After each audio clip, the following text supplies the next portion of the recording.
10, 9, 8, 7, 6, 5, 4, 3, 2, 1.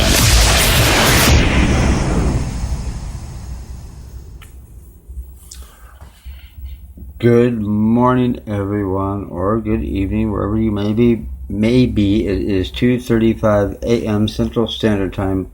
I'm Brian Hammond, live from San Antonio, Texas, along with Diane and whoever else is listening. I welcome you. Thank you for listening. There's lots of podcasts you could choose from, but if you chose this one, I'm happy. And I'm glad you're listening with us. Tonight is going to be a talk and listen to a scary story that I Googled. I was curious about scary stories, Is a scary story only for Halloween? Or is it for any time you might be in the mood? For me, it's usually when I'm in the mood, or when my lady's in the mood. Either way, it usually goes by mood for me. As for you guys, who knows? But I'd certainly like to hear about it. But let me ask you a question. If you had to watch a scary movie, or which would you rather watch? A scary movie from way back in the past, like years and years ago, or would you rather listen or watch a scary story here in the present, 2017, the 21st century? Which do you think is the most scariest? Or do you think they run about even? Let me know at bdhammond45.com. It's great to have you here. It is Monday morning, 13th day of November. Another about a week and a half until Thanksgiving. Don't forget to give thanks. You may think you've lost everything in storms.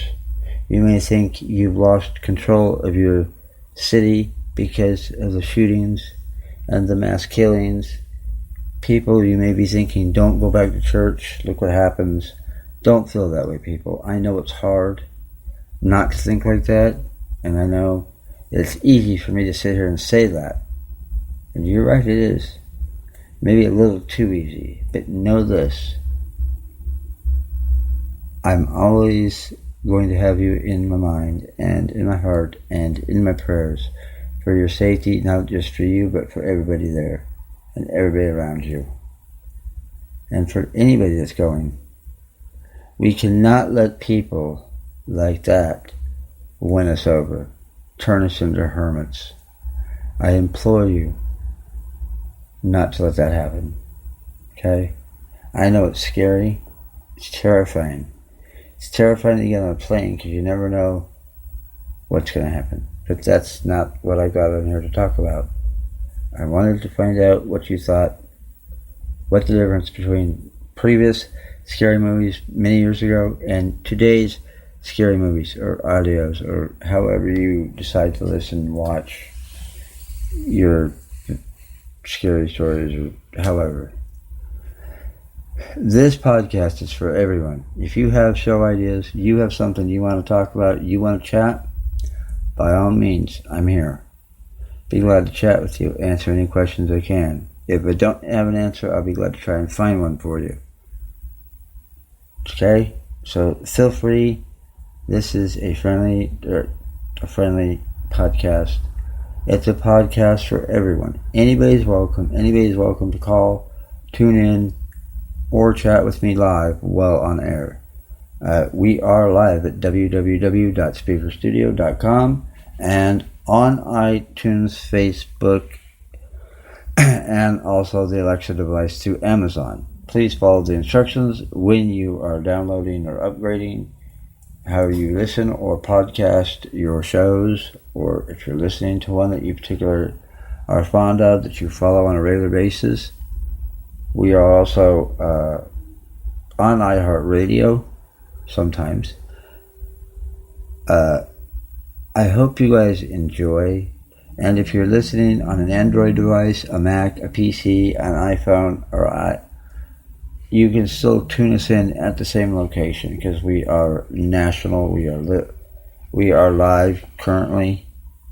Anybody that's listening, anybody that turns on their computer and goes to podcast or Speaker Studio or Podbean or any of those, you can hear people talk. They're doing their own podcast. This is about scary stories. But what I'd like to ask you is this. What I'd like to share with you, I should say. If you knew somebody that you say is a friend that you've known for quite a while, do you want somebody else talking about them? Would you listen to that? Would you buy into the story somebody else is telling you about somebody you call a friend? I personally do not understand why you'd be drug in the middle of that, because for me, I wouldn't want to. I want to be both friends. If it's whoever. If there's one or two people, it's a couple. I don't want to have to choose sides. I'm no good at choosing sides. Let's put it that way. I have a tendency to say neither one.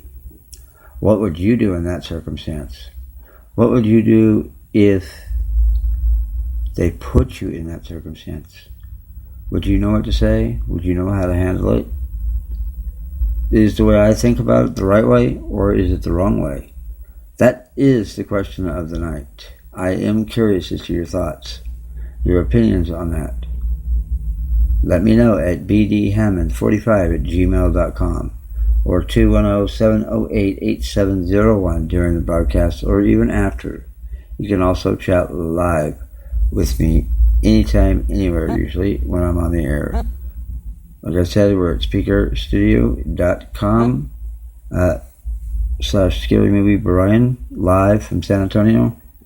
So please feel free to tune in any day we're on. Sit back, relax. One more time, if you have a show idea, you have a comment, you want to talk, you want to chat, you can call me. You can leave messages for me at bdhammond45@gmail.com all the time. If there's a lot of them, I will do my best to answer each and every one as soon and as fast as I can.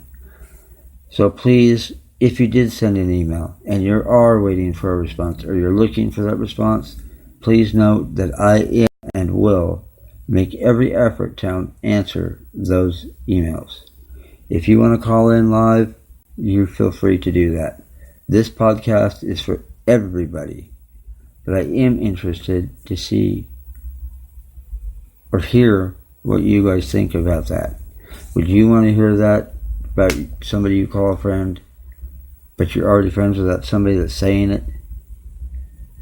I mean, I don't know. To me, I don't like the idea. To me, it's just wrong.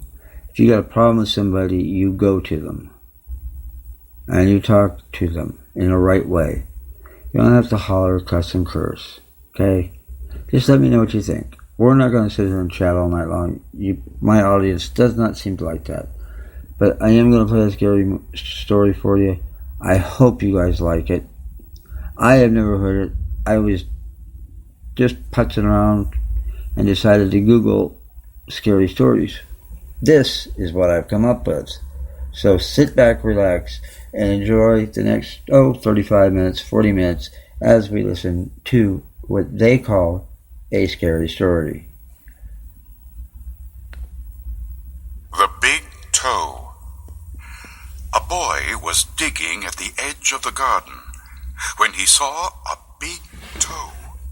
He tried to pick it up, but it was stuck to something. So he gave it a good hard jerk, and it came off in his hand.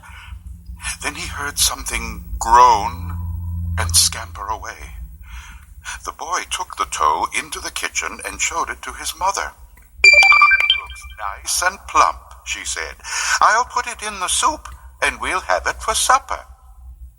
That night, his father carved the toe into 3 pieces, and they each had a piece.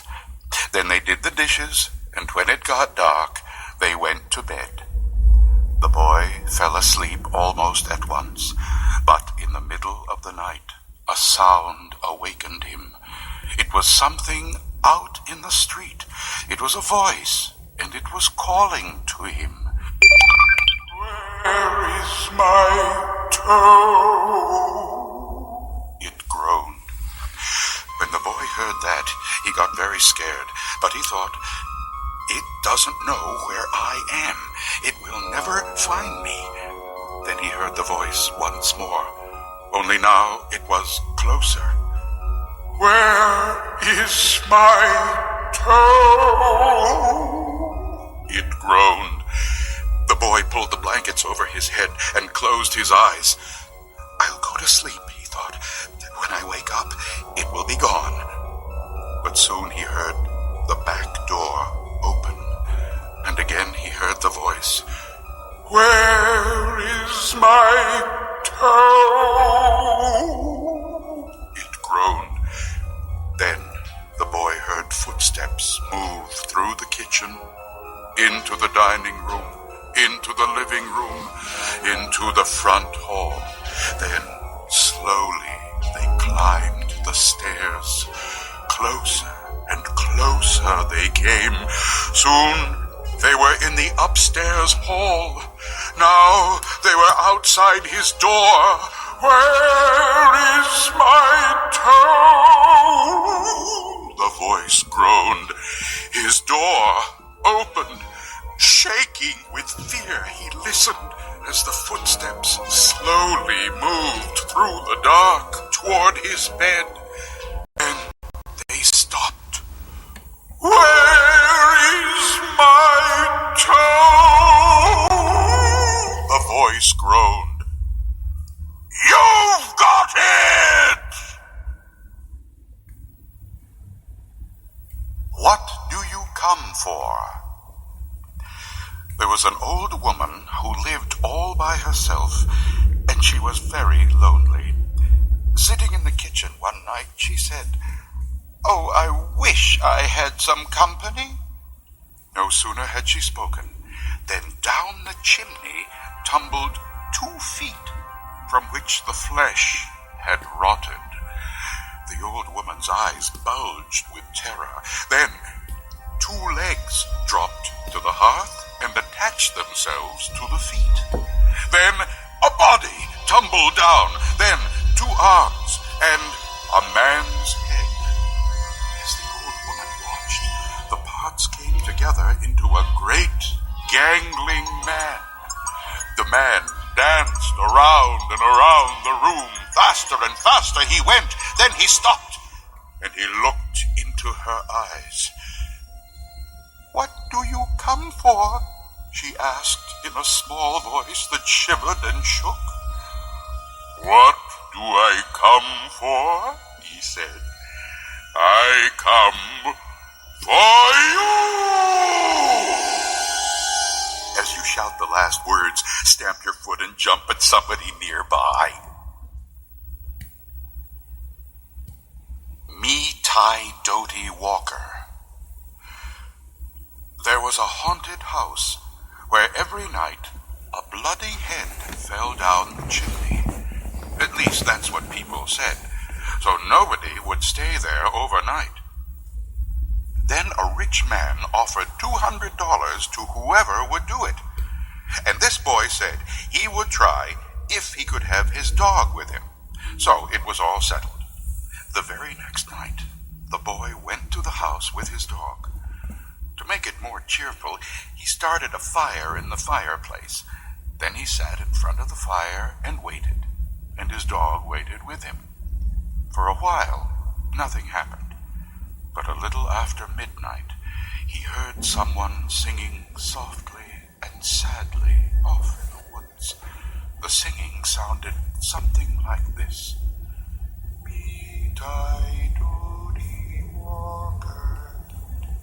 It's just somebody singing, the boy told himself, but he was frightened. Then his dog answered the song. Softly and sadly it sang. Linchi, Kinchi, Kali, Mali. The boy could not believe his ears. His dog had never uttered a word before. Then a few minutes later he heard the singing again. Now it was closer and